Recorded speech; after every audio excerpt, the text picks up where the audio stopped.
Now, Kristal Knight is joining us from Washington, D.C. She's a political and social impact strategist and a former political director for Priorities USA, the U.S.'s largest Democratic Party political action committee.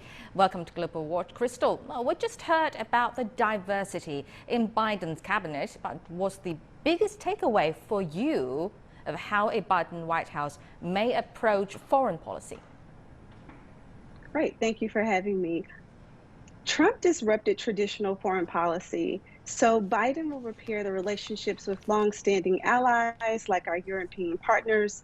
We can also expect Biden to take on a more pragmatic approach to foreign policy.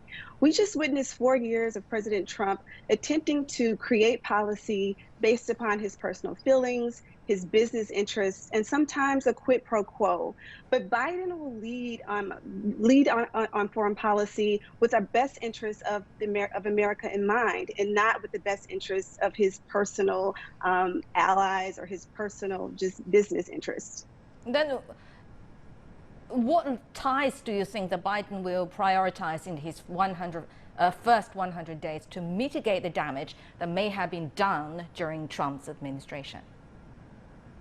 Great question. Thank you. I think what the first 100 days, we'll see the president repair our relations with our allies, for instance, Europe, with the European Union. We'll also see him, prioritize the Iran nuclear deal. But the big question will be, what will Biden's stance be on China? He hasn't outlined his plans on China yet, but we understand that China is a major economic partner to the United States, and it's a key relationship that we'll be watching to see how President Biden lays out that agenda. Right, and Trump actually built on Obama's deportation policy, and Obama built on Bush's drone program, for instance. What elements of Trump's foreign policy do you think a Biden administration would possibly seek to build upon?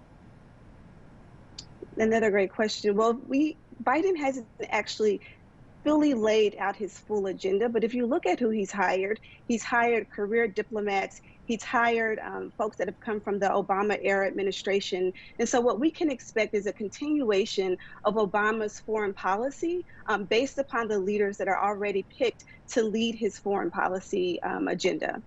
Right, and actually a lot of people say that Biden administration is going to be somewhat similar to Obama's, his former boss, and he himself also said he would return to policies that have been championed by his former boss Obama. So does that mean that his policies to some extent would be predictable?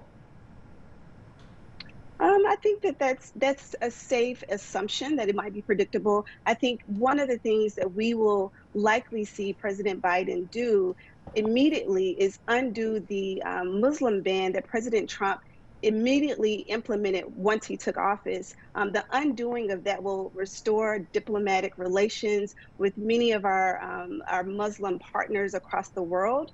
We'll also likely see a reemergence of, joining major agreements across the world like NATO, the Iran nuclear deal, the Paris Agreement, and others. One of the things that we absolutely know is that Biden will restore American dominance on foreign policy. That's something that has withered away over the last 4 years. And it's something that we have, in the past been a strong leader in across the nation. And so we should expect to see Biden restore strong diplomatic relationships and dominance and bringing America back up to the standing where it once was. Thank you very much indeed, Kristal Knight, former political director for Priorities USA. Thank you very much for your insight.